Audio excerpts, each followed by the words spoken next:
미 트럼프 대통령은 11월 대선을 앞두고 바이든의 15% 안팎으로 밀리며 악전고투를 벌이고 있습니다. 미국의 대선에 대해서 전 세계가 관심을 갖는 이유는 그만큼 세계 경제에 미치는 미국의 영향력 때문인데요. 지난 싱가포르 미북 정상회담에서 트럼프의 충격적인 제안은 북한 김정은과 정부의 관심을 크게 끌고 있습니다. 북한의 인구는 2,500만 명이며 안타깝게도 세계 최빈국 수준의 경제력을 가지고 있습니다. 이런 상태에서 동서독처럼 갑자기 통일이 이루어진다면 대한민국은 경제적으로 군사적으로 상당히 어려워질 것입니다. 남북한 통일에 대해서 중국은 북한을 여러 개의 구역으로 나누어 즉 중국과 러시아, 미국과 일본이 분할 통치하자 적극 주장하고 있고 일본은 한술 더 떠서 한반도 정체가 대한민국의 영토임을 말하는 대한민국 헌법을 무시하면서 북한 붕괴 시 한국이 관여하지 못하도록 외교적인 노력을 기울이고 있어서 한국인들의 분노를 사고 있기도 합니다. 미국은 북한이 친미 성향, 친서방주의 정책으로 변경하여 북미 간 수교를 맺는다면 경제 성장 지원을 통해서 한국과 비슷한 경제 수준으로 올린 뒤 남북한 통행과 거주를 자유롭게 하여 무리가 없는 점진적인 통일을 꾀하고 있습니다. 이 같은 미국의 북한에 대한 정책 방향은 한국이 생각하는 통일의 비전과 매우 근접하다는 분석이 나오고 있는데요. 그렇다면 미국은 어떻게 북한의 경제 수준을 대한민국과 비슷한 수준으로 높이겠다는 것일까요? 미 정부가 제시하는 서너 가지 시나리오를 간략히 살펴보았습니다.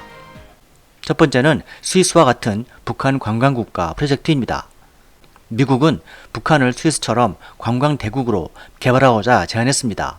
북한은 김정은과 김여정은 어릴 적 스위스에서 유학하며 보냈습니다. 트럼프 대통령은 부동산 전문가이자 사업가로서 북한의 지정학적 특성과 미개발된 훌륭한 자연 경관을 극찬한 것입니다. 싱가포르 정상회담에서 트럼프는 해외 언론사에 북한을 매우 좋은 관광지로 소개하기도 했고 직접 호텔 건설을 제안하기도 했습니다. 북한이 친미 정책을 수용한다면 북한의 해변에 멋진 호텔과 콘도 등 막대한 투자 개발 가능성을 언급해서 세계를 깜짝 놀라게 했습니다. 김정은 위원장은 김영철 통일전선부장을 미국 백악관에 보내서 트럼프 대통령에게 투자를 직접 요구하고 있는 상황입니다. 실제로 북한은 평양을 제외하고라도 신의주를 비롯해 개성과 원산, 천진, 백두산, 금강산 등 관광지역과 동해안 지역에 인구가 밀집되어 있습니다. 현재 북한에서 추진하는 해안 관광지구 중 원산 갈만은 아름다운 해변을 가진 곳으로 마커와 같은 카지노 사업을 운영할 계획이 추진 중에 있으며 원산 인근에 있는 마식령에는 최신식 스키장을 건설하고 명사 심리라는 해수욕장에는 대규모 숙박단지가 건설 중에 있습니다. 하지만 지금은 대북 제재로 인해 해외로부터의 자본 유입이 차단되어 모든 사업이 중단된 상태라고 합니다. 만일 미국과 북한이 수교를 맺고 자본이 유입돼 스키장과 호텔 등이 완공된다면 굴뚝없는 관광 산업으로 소득 수준이 크게 오를 것입니다. 원산 이외에 북한의 유서 깊은 역사 자원과 빼어난 자연 경관을 통해 엄청난 관광 산업 활성화가 가능할 것이라는 분석이 나오고 있는 가운데 더 큰 특수는 중국인과 중국 사업가들이 북한의 자연 관광과 해변들에 관심이 높아서 중국보다 물가가 저렴한 북한 지역에 관심이 많다는 것으로 수억 명의 중국인 관광객들이 유입된다면 북한은 막대한 부가가치를 보다 짧은 시간 내에 창출할 수 있을 것으로 전망되기도 합니다. 두 번째는 주북 미국 배치와 러시아 접경 개발입니다. 알려진 바와 같이 북한은 중국에 대해서 실제로는 일본보다도 더 안 좋은 감정을 갖고 있다고 전해지고 있습니다. 일본은 100년의 적이라면 중국은 1000년의 적이라고 할아버지 때부터 김정은은 가르침을 받았다고 합니다. 북한 지도부는 이러한 중국을 경계하기 위해서 국경지대인 두만강과 압록강 변에 병력을 증강, 배치하려는 움직임이 예상되기도 합니다. 만일 미북 수교가 맺어진다면 가장 주목되는 것은 북한의 미군이 주둔하게 되어 미국과 한국, 북한 군대의 공동훈련이 이루어지는 것으로 중국을 견제하게 되는 엄청난 효과를 가져오게 되고 미국 정권이 바뀌더라도 안정적인 한반도의 평화를 유지할 수 있다는 장밋빛 분석도 나오고 있습니다. 혹자는 북한이 실은 미군의 북한 주둔을 원하고 있고 중국을 견제하고 미국을 통해 실리를 챙기려는 전략이라는 흥미로운 분석도 내놓고 있습니다. 북한은 또한 미국이 중국의 동해안 직접 진출을 크게 우려하는 것을 알고 있어서 러시아와의 접경 지역을 경제 자유국으로 조성해 투자를 유치하려까지 했습니다. 하지만 북한의 핵 개발 사태로 지금은 개발이 중지된 상황입니다.